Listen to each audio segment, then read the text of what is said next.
Maseret Megillah comes to explain that there are two parashot that must be read before Rosh Hashanah. Ki Tavo v'Nitzavim.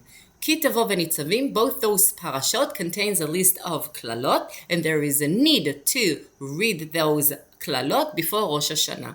Our parsha starts with the words Ve'atem nitzavim kulchem hayom lifnei Hashem. Why today?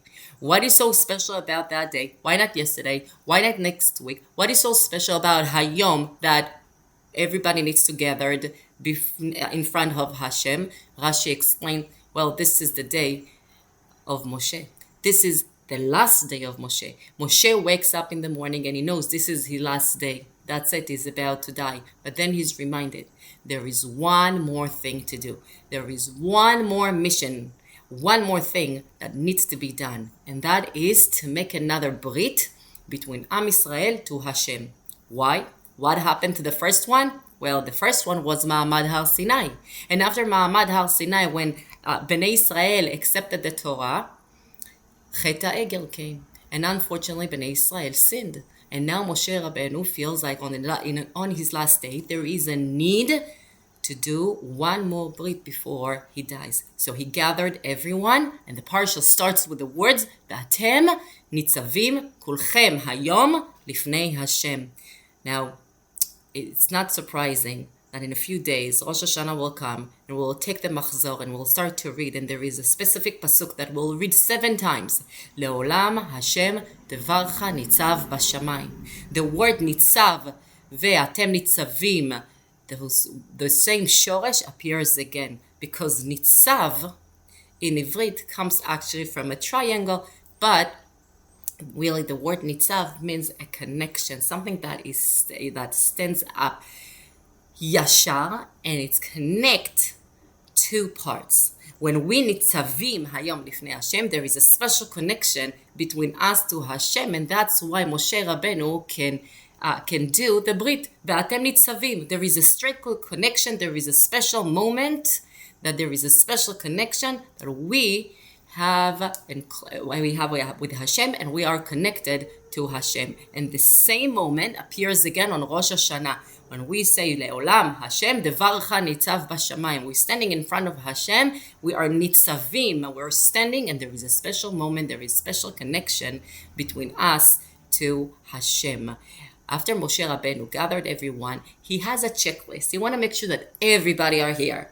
Are the leadership here? Yes. What about the older people? Yes, they're here. Children? Yes. Women? Yes. Chotvei ha'etzim. Whoever cut the trees. It doesn't matter what your position in Am Yisrael. Everybody are here. Even the gerim. Even those that become Jewish. Are they here? Yes. But then there is one more addition. Moshe Rabbeinu says, well, this brit that we're doing today, it's not only between those that are actually standing here today, but it's also those that are not here with us today. Ki et asher yeshno po imanu, omed hayom lifnei Hashem Elokeinu, ve'et asher eineno po imanu hayom. Meaning, Moshe comes and says, well, there is a list, but also there is another group of people that are not with us today, but they actually are. This brit is also with them. Beit asher eineno po imanu hayom. Now, most of the mefarshim come and says the same thing. It's a future generation that didn't born yet. Even with the future generations, Moshe Rabbeinu is including in this brit that he speaks about in our parsha. But there is one more. There is one more mefaresh that goes kind of against it. He doesn't fly with everyone. He goes against it, and that is Kli Yakar says, well, but in the Gemara, in Masechet Nida, it says that Shebeyom Haleida mashbi'in et ha'adam hevei tzadik ve'al tehi rasha. Meaning the moment that the neshama comes into the world, the moment of the birth, that's when they swear the person, the neshama, please be good. Please don't be evil. Even if that's the moment that the neshama is accepting the tzadikut, or God forbid, reshaut, well, how can you make a brit with someone that is not born yet? So the Kli Yakar says, well, this is not the group. The group is those that imanu, they're not with us today, but they were. It's the previous generation that included here. And in the words of the Kli Yakar, it says, ולא אמר ועת אשר איננו פה עמנו עומד היום לפני השם, שמדבר בנשמות, שאף על פי שאינם פה עמנו, מכל מקום, הם עומדים לפני השם, תחת כיסא כבוד, כמלאכים. Meaning, that the reason why Bnei Israel is zochet to enter Eretz Israel, to conquer Eretz Israel, is not because of the future generation, it's because of the previous generation. And we all know that the previous generation is Dor HaMidbar. This is a generation that sinned in Chet HaMeraglim, and they got punishment that they will not be allowed to come into Eretz Israel. So what happened? They walked in the desert for 40 years. And what happened during those 40 years? Every Erev Tisha B'Av, this is a Gemara, it's actually a frightening Gemara, that says that every Erev Tisha B'Av, 15,000 Jews dug their own grave, lied in the grave, and waited to the morning to their death. This is the generation that accepted the punishment, but also because of them, the new generation will be able to enter Eretz Israel. I have to say that there is also a very big question in the Gemara about the question of why we cannot say Hallel in Rosh Hashanah. If Rosh Hashanah is described in the Torah as Rosh Rashi HaChodashim, then we must say Hallel, because it's Rosh Chodesh, it's Rosh Rashi HaChodashim. We must say Hallel. But then the Gemara says, Amar Rabbi Avahu, אמרו מלכי השרת לפני הקדוש ברוך הוא, ריבונו של עולם, מפני מה אין ישראל אומרים שירה לפניך בראש השנה ביום הכיפורים? אמר להם, מלך יושב על כיסא דין, וספרי חיים וספרי מתים פתוחים לפניו, וישראל אומרים שירה? The מלאכים, the angels goes to Hashem. They ask him, why Bnei Israel are not saying Hallel, Shira, Hallel on Rosh Hashanah? What do you mean they're not saying it? Why not? And HaKadosh Baruch Hu looked at them and he says, I have the books of life and death open up in front of me, and you want Am Israel to say Shira? It's not mat'im. We don't do that. This is a special moment. But then there is another question. On top of that question, okay, so we cannot say Shira because Sifrei Metim and Sifrei Chaim are open in front of HaKadosh Baruch Hu. But the question is, I understand why Sifrei Chaim opens up. HaKadosh Baruch Hu in Rosh Hashanah writes down everyone that are being sentenced to life. But Sifrei Metim? Why Sifrei Metim opened up? Obviously, if we believe in the Torah, then we believe that Tfilat, Tzedakah, v'Tshuvah מעבירים את רוע הגזרה. If we'll daven, if we'll make tshuva, if we'll give tzedakah, then we'll be saved.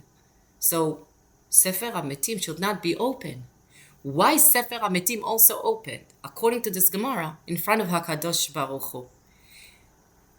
And the scary, frightening answer is that we are being judged to life because of the zchut of those who died. Sifrei HaMetim, the books of death is open because they are the reason why we are sentenced to life. It is, for me, it's very emotionally to speak about it, but I'm sure to everyone, October 7th is still in the front of our mind. In 2014, a video was taken in one of the high schools in Yerushalayim. It's called Himmelfarb. At the video, there is a bunch of 7th graders reading Mishnayot together. 3 of those Talmidim, 3 of those Gdoshim stood up, one next to each other, and they say the Mishnayot together. One of them, the first one, his name is Ben Zusman. Before an IDF soldier goes into a combat, He writes a letter to be given to his family in case he is killed in action. Like all soldiers, Ben Zussman also wrote a letter to his family outlining his wishes just in case something will happen and he will kill or will get kidnapped. I just want to read you the letter that he wrote, that he left to his family. He says, I'm writing you this message on my way to the base. If you're reading this, it probably means something happened to me. As you know me, I'm probably the happiest person right now. I was just about to fulfill my dream. I'm grateful and thankful for the privilege to protect our beautiful country and the people of Israel. Even if something happens to me, I do not allow you to sink into sadness. I had the privilege to fulfill my dream and my mission, and you can be sure that I'm looking at you from above with a huge smile. I will probably sit next to Grandpa and we'll catch up a bit. Each of us telling about the experience and what has changed from one war to another. Maybe we'll even talk a little bit about politics. I'll ask him what he thinks. If God forbid you find yourself sitting Shiva, turn it into a week of friends, family, and fun. Let there be food, meat, of course, beer, soft drinks, some garinim, seed flower seeds, tea, and of course, mom's cookies. Joke around, listen to stories, meet all my other friends you have not met yet. Seriously, I'm jealous of you. I would love to sit there and watch it with all. One more very important point. If God forbid I fell into captivity, alive or dead, I will not allow a single soldier or civilian to be harmed because of any deal for my release. I will not allow you to run a campaign or struggle or anything like that will result in a terrorism being released in exchange. Not in any way, form, or deal. Please do not twist my words. And then Ben Zussman said at the end, I will say it again.